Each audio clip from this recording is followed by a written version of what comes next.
pour démarrer la séance, on essaye de se relaxer. On va essayer de fermer les yeux. Les animations se poursuivent au Cap Horn.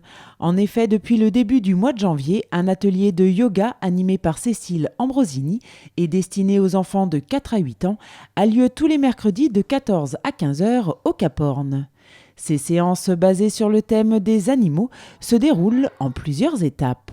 Souvent, on fait un petit échauffement corporel, donc comme un petit peu dans tous les sports, on échauffe son corps, donc ils le savent, c'est un petit rituel qu'on a, donc de la tête aux pieds, en activant son corps de manière très douce. Au yoga, c'est la différence avec justement les autres sports, c'est qu'on s'active, mais toujours de manière douce.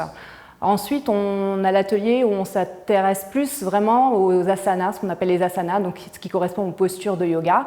Donc là, par exemple, pendant ce cycle-là du mois de janvier, c'est les asanas en relation avec les animaux. Allez, on va faire la grenouille. On reste un petit peu comme ça.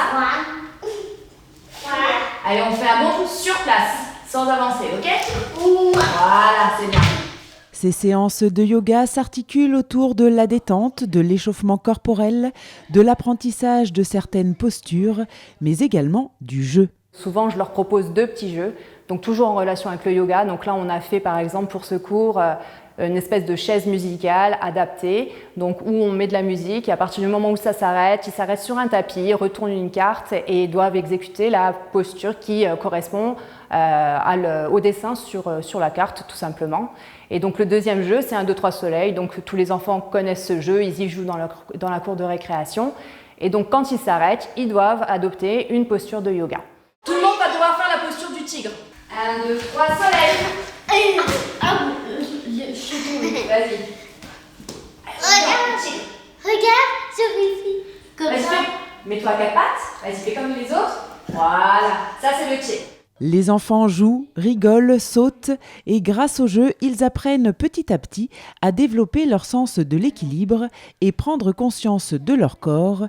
Mais cette pratique a également d'autres bienfaits. Les principaux bienfaits sont corporels parce que c'est une activation, comme je disais tout à l'heure, qui se veut douce. Donc on active son corps, même si on n'a pas l'impression de faire de l'exercice, on en fait quand même. Et aussi, la chose qui est très importante, c'est qu'on fait du bien aussi à sa tête et à son esprit. Donc on met en place quelques petits exercices en lien avec le souffle. Et je leur explique que par exemple, s'ils sont une fois en colère, tristes, ou s'ils ont du mal à gérer une émotion ou un événement qui peut se produire dans leur vie, de revenir au souffle, ça leur permet généralement d'évacuer tout le stress qu'ils peuvent ressentir. Le yoga va donc permettre aux enfants de libérer leurs émotions ou apprendre à mieux les gérer, de canaliser leur énergie et de prendre confiance en eux. Alors si vous souhaitez que votre enfant participe à ces séances, sachez qu'il reste de la place pour les 2 ateliers à venir qui se déroulent les mercredis 18 et 25 janvier de 14 h à 15 h. Et si vous voulez connaître le programme complet des animations du Cap Horn, rendez-vous sur leur page Facebook.